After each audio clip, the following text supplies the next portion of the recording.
पण मित्रांनो, तर आज मी आमच्या मामाच्या शेतात आलेली आहे, जसं की म्हणजे माझं शेत.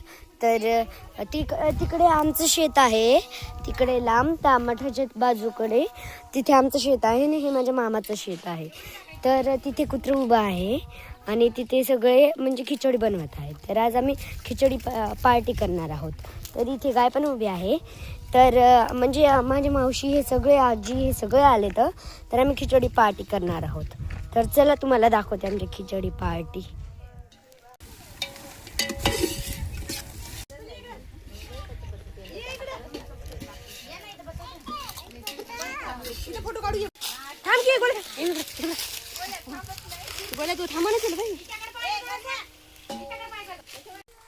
हस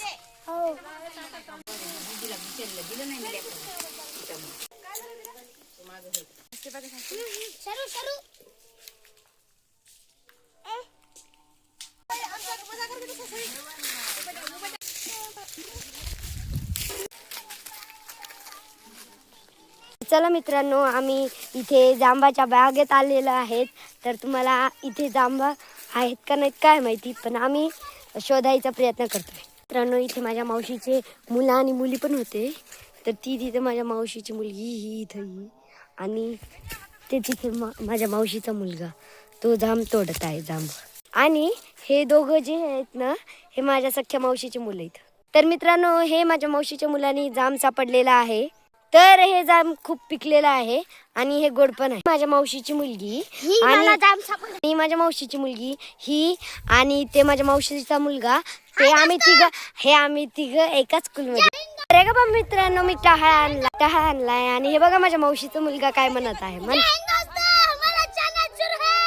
तर हे मित्रांनो, हे माझ्या मावशीचा मुलगा टहाळ जाम खात आहे आणि ही पण जाम खात आहे. मित्रांनो, आम्ही सगळे टहाळ पण खात आहे. हे बघा मित्रांनो, ही माझी बहीण पण पेरू खात आहे आणि हे पण माझा भाऊ पेरू खात आहे आणि ही पण माझी एक बहीण पेरू खात आहे आणि हे पण माझा एक भाऊ पेरू. बघा मित्रांनो, माझ्या मामाचं शेत केवढं मोठं आहे.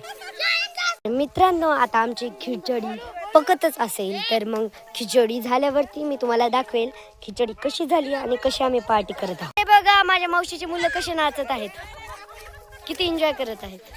हे सेम टू सेम माकडासारखे दिसत आहेत, पेरू खायले तर नाचायले.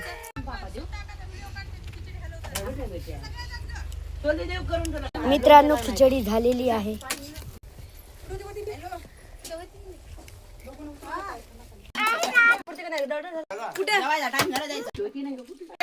साक्षीचा म्हणजे